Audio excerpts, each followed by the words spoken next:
So how to say Susana is Cuban and Tomás is Chilean? How to say that? So really, really simple. You just need to consider the gender here. So Susana, just to repeat whatever this name in English. So Spanish is just a Susana. Okay? Es is pretty similar in Spanish, so it's just a S. Okay? Pretty similar to is, right? So Susana, S. Cuban.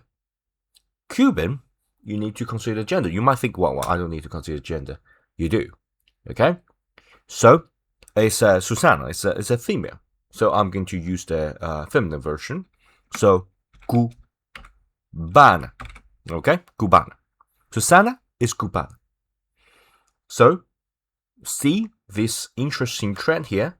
If it's feminine, I'm going to indicate here. If it's feminine, we got Susana, cubana. So to sort of give that feeling. Not necessarily a name have to end with A in order to show I like a feminine, but you can sort of get that feeling. If you want to add a little bit feminine feeling, to change the form, you add this A. You change that to A. Okay? So, yeah. And once you know that, let's continue. Susana is cubana, and then Tomás, and emphasis, so it's this, Tomás, S. See that you don't need to change this is. Is does not need to be changed. Okay? So, Tomás, S. And then it's like a Chilean. So, chileno. This also chileno. Also need to consider the gender. Okay, Tomás is a masculine name, so we're going to use ending with O here.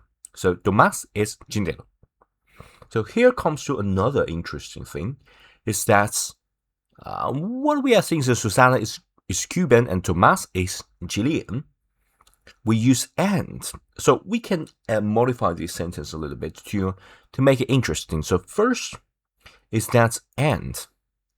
We can adding and by just to say e. Okay, just adding a little bit of y here. This is the and. And since we already said and, we don't need to repeat someone is from a certain nationality. So we can just omit, get rid of S here. Tomás, chileno. Okay? Susana is cubana y Tomás, chileno. Okay? So basically you are saying Susana is Cuban and Tomás is Chilean. Okay? Chileno. Okay? Yeah, basically you can use this. And then you don't need to repeat this S again.